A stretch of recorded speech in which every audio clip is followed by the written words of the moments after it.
Baik, kita ke Pak Nasim Khan.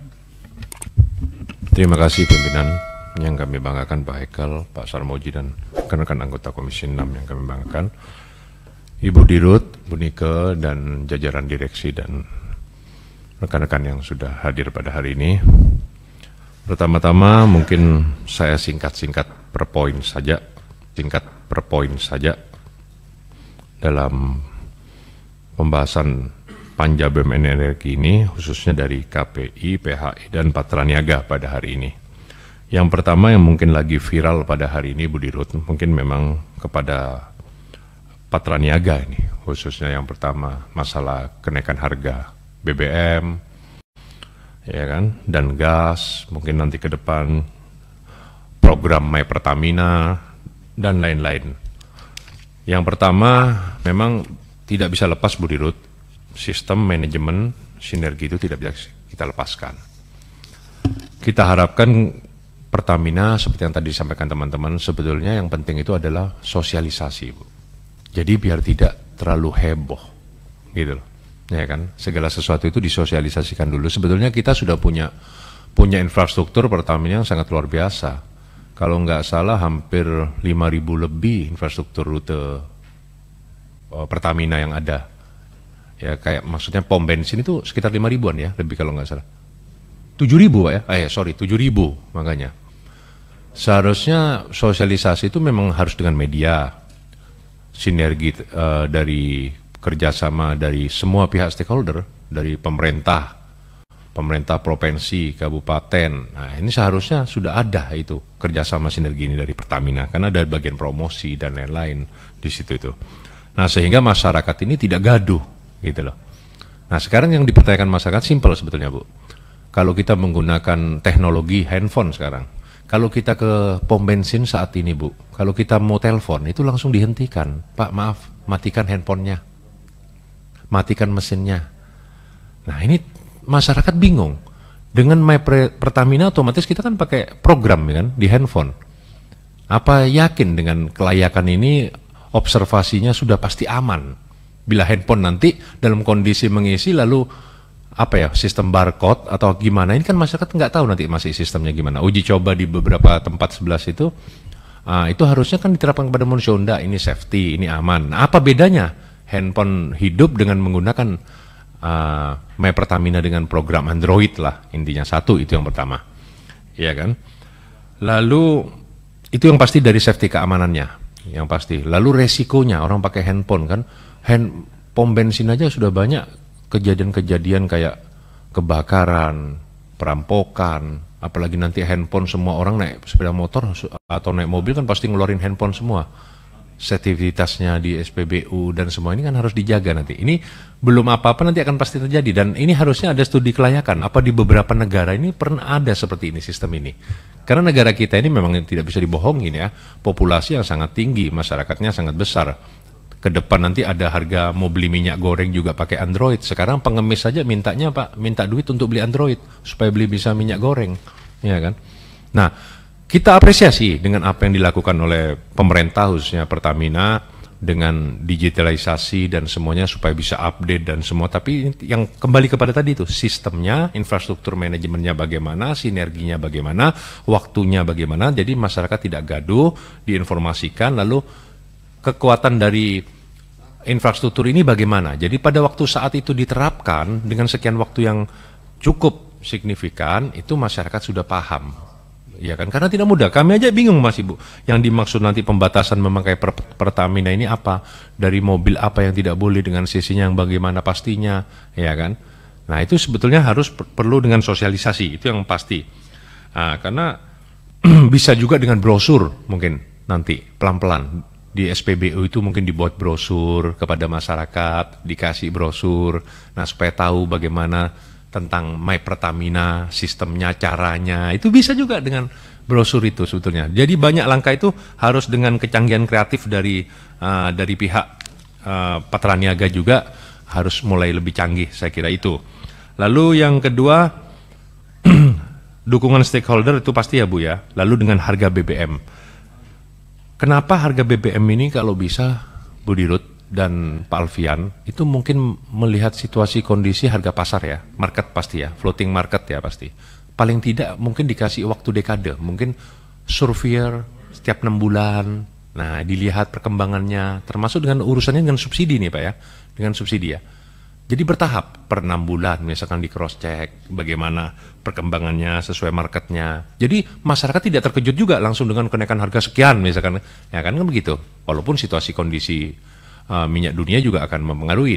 Nah ini paling tidak itu ada tahapan-tahapan. Jadi masyarakat itu terbiasa nanti, tidak terkejut, bertahap. Nah itu, jadi melihat situasi kondisi. Kalau kita nanti sistemnya seperti tadi Pak Nusron bilang dengan DTKS. Kita jujur saja Bu, DTKS itu yang benar akurat yang mana? Masyarakat yang dimaksud dengan masyarakat miskin itu yang bagaimana? Ada masyarakat sangat miskin, masyarakat agak miskin, ya kan? Itu nyaman miskin, ya kan? Program subsidi ini kemana? Nah itu kan jelas data kita aja tidak valid.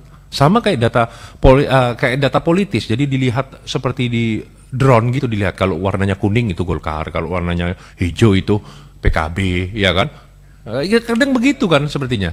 Tidak benar-benar terdata dengan benar. Padahal itu kan seharusnya update juga data itu per 6 bulan, per 1 tahun. Nah kami juga cek itu, data subsidi itu kita cek sampai ke daerah. Ini termasuk bahan bakar, termasuk LPG ya. Itu selalu berubah, Bu Dirut. Tidak bisa DTKS itu dilihat dalam waktu 5 tahun, tidak bisa. Sebetulnya pemerintah seharusnya sudah mencari jalan-jalan ke depan, karena masyarakat itu ada yang tidak mau miskin terus, ada yang masyarakat sudah maju tapi tetap aja mendapat bantuan. Nah itu loh, nah ini susahnya kita, tidak mudah di negara kita ini memang. Nah itu, lalu Pertasop Bu, waktu itu saya pernah bertanyakan, kenapa Pertasop ini kan apa ya, cita-citanya kita kan untuk pengembangan keekonomian, kebutuhan pengembangan kesejahteraan masyarakat. Kenapa harus dengan Pertamax yang harus ada? Kenapa Pertalite tidak? Sedangkan Pertasop ini di daerah-daerah kecil Bu, daerah-daerah pedalaman, banyak masukan aspirasi ke kita. Bang, kenapa sih Pertasop ini cuma Pertamax? Saya nggak mampu. Saya jual sayur, saya jual ini, beli Pertamax. Lah, di mana rasa cita-cita kita dengan adanya Pertasop ini untuk mengembangkan ekonomi kemasyarakatan, keumatan, kesejahteraan ini di mana gitu loh Bu? Nah ini tolong Pak Alfian dijelaskan. Lalu kenapa tidak disediakan di situ juga subsidi dan Pertalite, ya kan? Sehingga masyarakat di atas gunung, di desa juga bisa merasakan, tidak perlu jauh-jauh ke kota. Belum lagi nanti My Pertamina saatnya sudah berjalan, ya kan? Nah itu yang kita garis bawah Ibu Dirut, kita butuh penjelasan. Bagaimana nanti ke depan Pertasop ini bisa menyediakan juga subsidi dan Pertalite dan sebagainya ya. Itu yang kita harapkan, itu menjadi garis besar. Ini aspirasi dari hampir seluruh Indonesia nih. Itu, Bu. Walaupun memang dan memang kan untuk prosesnya itu tidak mahal. Pertasop juga pembelinya juga pembeli kecil gitu di daerah. Itu yang pasti. Lalu Patra Niaga juga dalam proses distribusi agen, Pak Alfian. Ini banyak sering terjadi Pak.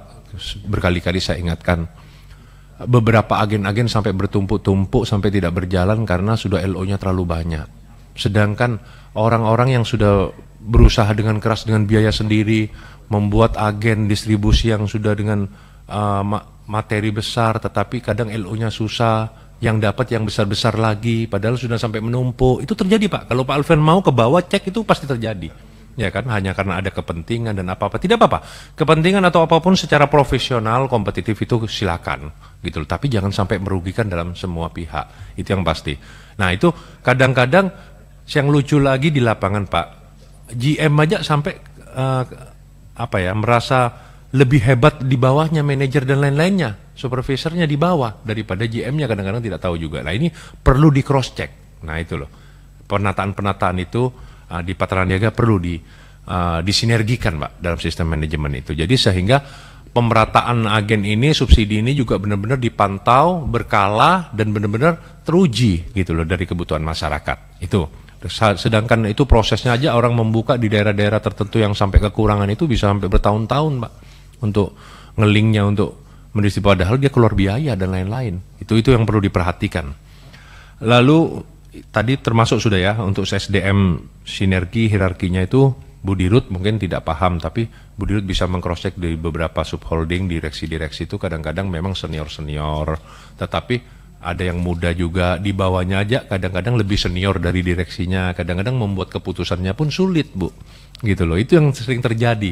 Nah, itu saya kira nanti ke depan perlu diadakan itu namanya manajemen human resource terhadap internal di Pertamina. Yang kedua, terhadap KPI. Masalah kilang kita memang pahami, Bu Dirut mungkin paham, memang kilang-kilang kita ini sudah banyak yang tua ya Bu Dirut ya. Pasti akan terjadi trouble, ya kan? Otomatis seharusnya memang ada program yang harus update. Maintenance-nya kilang-kilang tua ini bagaimana, ya kan Bu?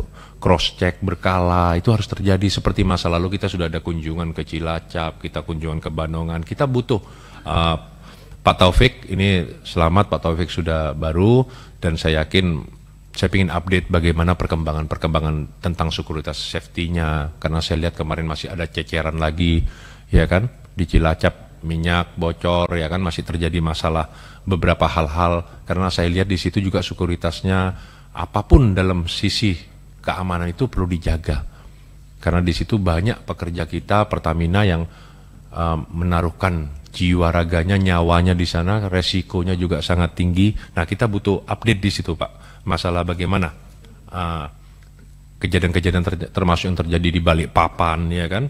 Itu sudah persiapannya. Ya kan, kita perlu nanti setelah ini pimpinan kita adakan kunjungan.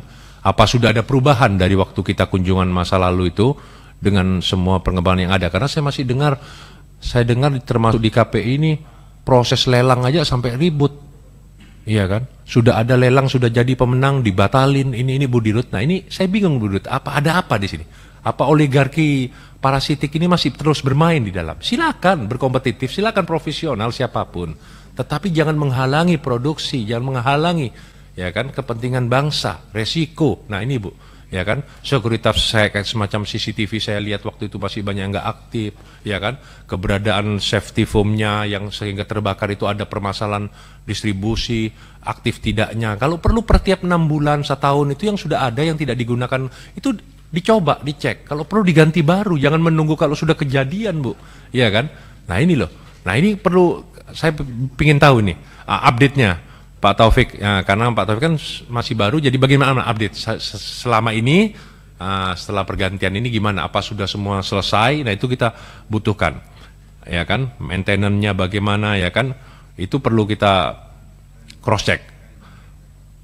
Ofensifnya bagaimana, semuanya, peralatannya, saya lihat kemarin sampai ada dikirim, dari Bandungan dikirim ke Cilacap, itu gimana? Nah repotnya, nah itu kan resiko nanti ke depan kita. Lalu Bu, saya ingin tahu, status bagaimana TPPI saat ini? Karena saya dengar kemarin ada PP atau apa itu kan, status TPPI ini bagaimana sekarang statusnya? Karena saya lihat sudah hampir 2 tahun TPPI ini belum jelas ya, tatanan direksinya juga belum ada, sedangkan itu sangat penting bagi perkembangan nanti semuanya ke depan. Ya kan, saya dengar juga masih ribut juga di internal di TPPI ini, di bawah KPI atau gimana, di bawah pemerintah atau gimana Bu TPPI ini? Nanti saya juga butuh dari Bu Dirut dan dari Pak Taufik dalam update dari TPPI ke depan itu. Saya kira dengan secepatnya bagaimana bisa sistem manajemen ini berjalan, diatur oleh direksi yang berpengalaman, ya kan, yang berkredibel, itu yang kita harapkan ke depan. Yang berikutnya PHE. Sudah banyak di media ribut masalah lelang di PHE lah, sumber daya manusia di PHE. Nah ini Bu, gimana? Saya ingin update-nya masalah-masalah yang terjadi ini Bu, Pak Budiman. Nah, yang terjadi di PHE ini ada apa? Termasuk vitality yang terjadi di PHE ini selama ini, sampai ada korban mulai dari 2 kali kejadian itu. Mulai dari Desember, lalu berapa bulan yang lalu, itu ada apa sebenarnya yang terjadi itu? Apa karena sumber daya manusianya, sistem pekerjanya, atau bagaimana, apa yang terjadi sehingga terjadi sering fatality terjadi sampai 2 kali nih saya lihat dalam dekade 1 tahun ini. Itu sangat resiko. Nah ini coba saya butuh update. Lalu tentang yang ribut-ribut kemarin terjadinya lelang sehingga ada pembatalan lelang, yang sudah lelang menang dibatalkan lagi, kenapa? Nah ini kan resiko juga dengan efektivitas produksi nanti di PHE sendiri gitu loh. Itu yang kami khawatirkan. Malah saya dengar produksi dibandingkan, ini kan sudah ambil alih ya Pertamina dari Chevron ini, saya dengar update-nya bagaimana? Update setelah diambil alih oleh Pertamina, Bu, sebelumnya kan dari Chevron. Saya dengar ada penurunan produktivitas di situ. Nah itu saya ingin penjelasan sebenarnya biar kita tahu tentang itu semuanya. Otomatis SDM, hierarki, Bu, tolong struktur kebijaksanaan itu tetap mengikuti aturan, ya jangan seperti yang saya tadi sampaikan, jangan sampai VP, manajer aja bisa mengalahkan direksinya nggak bisa apa-apa, atau nggak ngerti apa-apa, yang diatur oleh di bawah, permainan di bawah. Nah itu jangan sampai terjadi. Siapapun, apapun dia orangnya, tetap kepentingan Pertamina, kepentingan rakyat, kepentingan bangsa itu tetap menjadi utama. Silakan siapa saja profesional, siapa saja Masih banyak Pak Nazim. Berkompetitif. Saya kira itu pimpinan dari 3 hal itu saya harapkan politik tidak mengorbankan kepentingan kesejahteraan masyarakat ke depan. Khususnya Pertamina yang diharapkan ke depan, baik itu subsidi kita pahami memang sangat penting, tetapi tidak boleh merugikan juga kepada Pertamina. Terima kasih. Wallahul muwaffiq ila aqwamit thoriq. Wassalamualaikum warahmatullahi wabarakatuh. Salam. Luar biasa Pak Nazim. Bukan hanya jajaran Pertamina tadi menyimak, Pak Dedi pun menyimak tadi.